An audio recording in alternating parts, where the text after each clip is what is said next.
আসসালামু আলাইকুম বন্ধুরা, আজকে আমি আপনাদেরকে দেখাবো কিভাবে আপনারা ইন্টারনেট বিল বিকাশ অ্যাপের মাধ্যমে পরিশোধ করবেন।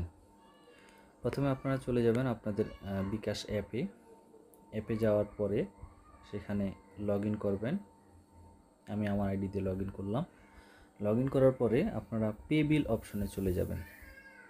পে বিল অপশনে যাওয়ার পরে উপরে দেখেন প্রতিষ্ঠানের নাম বা ধরন দিন লেখা আছে।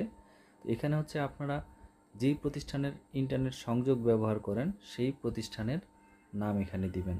আমি ঢাকা ফাইবার নেট লিমিটেডের সংযোগ ব্যবহার করি, আমি কোম্পানির নাম দিয়ে দিচ্ছি। এখানে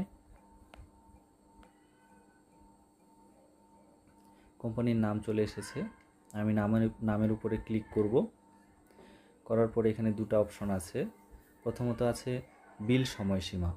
এখানে সব সময় পূর্বের মান্থটা সিলেক্ট করা থাকবে।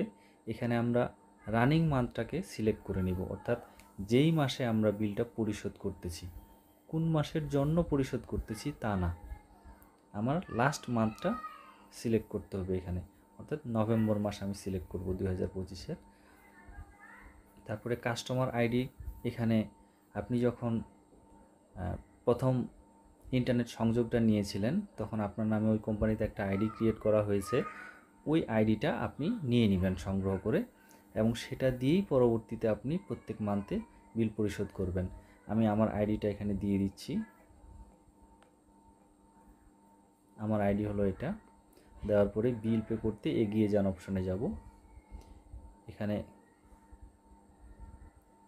ক্লিক করার পরে এই যে আমার সব ইনফরমেশন চলে আসছে। আমার আইডি হচ্ছে এটা, আমার ফুল নেম হচ্ছে এটা, এবং আমার মান্থলি বিল কত সেটা এখানে শো করছে। তারপরে আমি নিচে পরের ধাপে যেতে ট্যাপ করুন, এখানে ক্লিক করব। করার পরে আমার বিকাশ পাসওয়ার্ড যাবে, বিকাশ পাসওয়ার্ড দিয়ে দিব।